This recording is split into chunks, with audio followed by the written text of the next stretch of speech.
सोच रही है मुसलमान सोया हुआ है, लेकिन मुसलमान सोया नहीं हुआ है, ये बेदार कौम है। ये बेदार कौम है। ये जो आप नतीजा पीछे देख रहे हो, ये एक आवाज़ का नतीजा है, ये एक आवाज़ का नतीजा है। और अभी तो बहुत सारे बाकी हैं, पूरी दावत भी नहीं चली है ना। तो हम पर जो कानून लाया जा रहा है, हम उसके अपोजिट क्यों हैं, हम उसका विरोध क्यों कर रहे हैं? देखो, हमारी शरीयत ने हमको जो कानून दिए हैं, जैसे मेरे लिए मेरे शौहर के हुकूक, शौहर पर मेरे हुकूक, मैं माँ हूँ तो मेरे पर बच्चों के हुकूक, उन तमाम हुकूक से हम राज़ी हैं। हमारी शरीयत ने जो उसूल दिए हैं उससे हम राज़ी हैं, तो हम पर नए कानून क्यों लादे जा रहे हैं? और संविधान के मुताबिक, है ना, आर्टिकल 26, 28 और 29 के मुताबिक हमें अपने कल्चर को फॉलो करने की इजाज़त है। यानी हर मज़हब का लोग, है ना, हर मज़हब का इंसान अपने मज़हब को फॉलो कर सकता है, वो भी आज़ादी के साथ। तो हमको तो हमारे मज़हब को फॉलो करने के लिए हमेशा कभी हिजाब पर डांटा जाता है, कभी ट्रिपल तलाक लाया जाता है, कभी हमारे नबी सल्लल्लाहु अलैहि वसल्लम की शान में गुस्ताखी की जाती है। बार बार मुसलमान ही क्यों आ रहा है? बार बार मुसलमान इसलिए आ रहा है कि बेरोजगारी का मुद्दा पीछे हट जाए। बार बार मुसलमान इसलिए आ रहा है कि शिक्षण का मुद्दा पीछे हट जाए।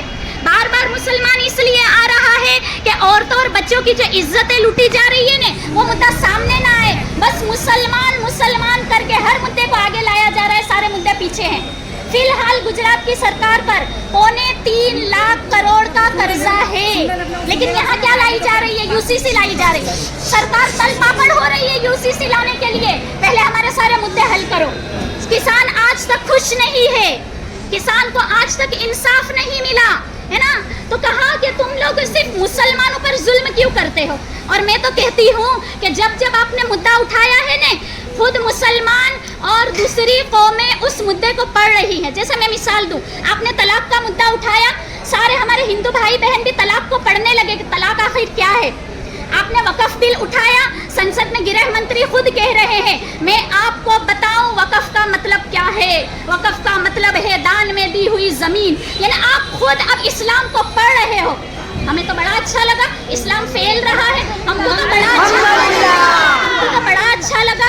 लेकिन आप हमारे असल मुद्दे पर आ जाओ, हमारे असल मुद्दे पर आ जाओ कि हमारे जवान बच्चों को रोजगार कैसे देना है ना, हमारे जवान बच्चे, हमारी जनरेशन को आला ओहदों पर कैसे बिठाना है। यूसीसी हमारे लिए एक काला कानून है, और मुसलमान के अंदर इतने जज्बे हैं, और वो जज्बे की निशानी में बताऊं कि मुसलमान बच्चा जब पैदा होता है ना, उसके कान में अजान दी जाती है। तो कोई मुसलमान सोया हुआ नहीं है, वो जज्बात वाला है, वो जागा हुआ है, उसके अंदर ईमान के शोले भड़क रहे हैं, है ना। उस चिंगारी को बस आग बनाने की देर है। समझ में आया? तो कहा कि देखो 21वें लॉ कमीशन के मुताबिक, है ना, जेपीसी ने मंतव्य लिए थे कि यूसीसी लाना है या नहीं। तो तमाम के मंतव्य ये गए थे कि यूसीसी नहीं लाना, है ना। उस वक्त कह दिया था कि यूसीसी नहीं लाया जाएगा। 22वां लॉ कमीशन भी मिलाया गया, बिठाया गया, लेकिन वो कमेटी यूं ही स्थगित हो गई। यानी 21 को ही माना जाएगा कि यूसीसी नहीं लाया जाएगा। तो आप तो कॉन्स्टिट्यूशन की हिफाजत करने वाले हो, आप खुद कॉन्स्टिट्यूशन को रोंद रहे हो, आप खुद संविधान को रोंद रहे हो। हमारी बेहतरी के लिए कोई कानून लाओ, हमारी बेहतरी के लिए। और मोदी जी यूँ कहते हैं कि मैं मुसलमान औरतों को अपनी बहनें कहता हूँ, तो बहनों के लिए तो ये कानून, हम तो कह रहे हैं हमें ये कानून पसंद नहीं है।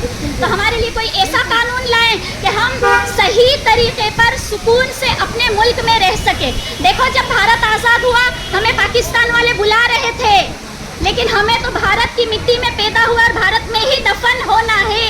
हम अपनी खुशी से यहाँ रहे हैं, तो हमें खुशी से यहाँ रहना है। ओके।